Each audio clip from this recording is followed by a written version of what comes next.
సాయంత్రం 4 గంటలకల్లా విరజాజి మొగ్గలు కోసేస్తూ ఉంటానండి. లేదంటే 5 గంటలకంతా పూర్తిగా విచ్చుకుపోతాయి. ఇలా మొగ్గల్ని కోసేసి బాక్స్లో పెట్టి ఫ్రిడ్జ్లో పెడితే తర్వాత రోజు ఉదయం దేవుడి దగ్గర వాడుకోవడానికి చాలా బాగుంటాయి అన్నమాట. పూర్తిగా అన్ని మొగ్గలు కొయ్యలేనండి, చాలా టైం పట్టేస్తుంది. అందుకే సగం మొగ్గలే కోస్తాను, సగం మొగ్గలు చెట్టుకే వదిలేస్తూ ఉంటాను. ఇది తుప్పమల్లి అండి, దేశీ రకం అనమాట. ఒక్క మొక్క వేసుకుంటే చాలండి, చుట్టూ కూడా బోలెడన్ని కొమ్మలు వచ్చేసి పువ్వులు చాలా బాగా పూస్తాయి, సువాసన కూడా బాగుంటుంది.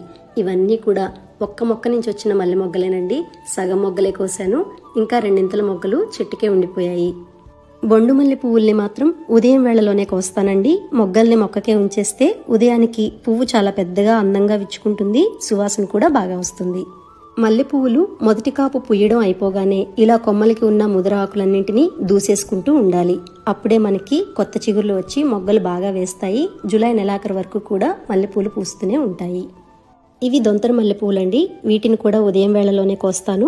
ఈ దొంతర మల్లి మొక్క ఒక్కటి మాత్రం తీగలాగాను పాకించుకోవచ్చు, లేదా కుండీల్లో కూడా పెంచుకోవచ్చు.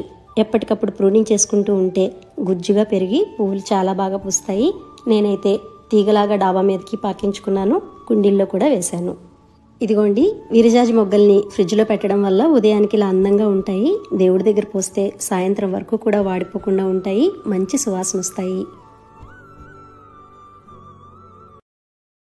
Download ShareChat.